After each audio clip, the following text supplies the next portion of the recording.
In this video, I will be going over how to create this fur in Blender 4.2. These are my final settings for the fur particle systems. Just reference back to this after this video. Also, my render settings are pretty basic. The sample size for the render is increased to 256. For the viewport, I have it pretty low at 64 so that it doesn't lag too much. It will look grainy like what you see here, but good enough to rough out a feel for the form and shape. Let's dive in. Name your mesh. Open the data menu.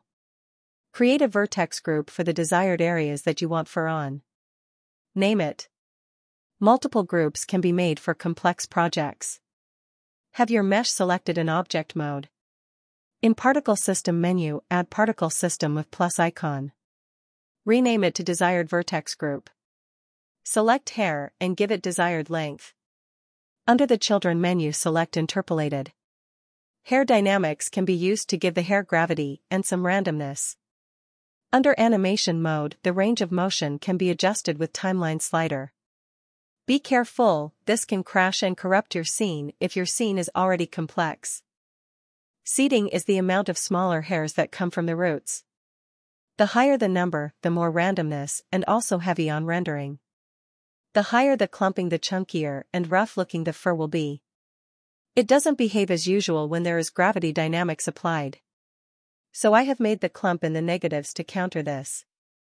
The shape slider is adjusting the bend of the hair. Segments is smoothness of the hair strands. Parting is how much of the roots will show through the gaps of the fur. In cycles, render is a true representation with lighting and shadows. Uniform is adjusting the lopsidedness, giving it a sense of randomness. Size is the range of this. You can adjust all these sliders to get the look you want. The shape slider is making it wavy.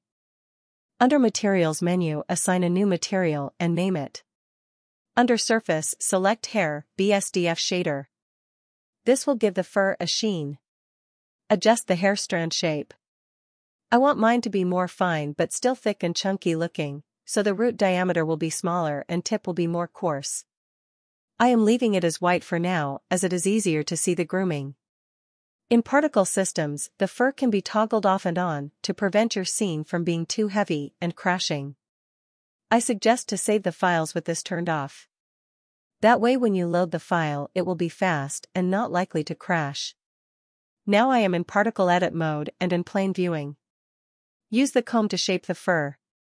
If you are using hair dynamics, the fur grooming won't update in the render view unless you scrub the animation timeliner back to 0. After styling the fur shape, I am using the grow brush to add length to create more shape to this area of his coat. Use the scissors tool to create more random edges and gaps. If you overwork the fur, just use the puff and smooth tool. I have bumped up the display amount to 30 so I don't see bald patches. The higher the setting, the more unstable the scene will become. To view the fur in Cycles render, make sure to be in object mode. Here the final results rendered in Cycles. For more detailed fur tutorials, follow my Hound Dog series. Like and subscribe. Thanks for following and see you in the next one.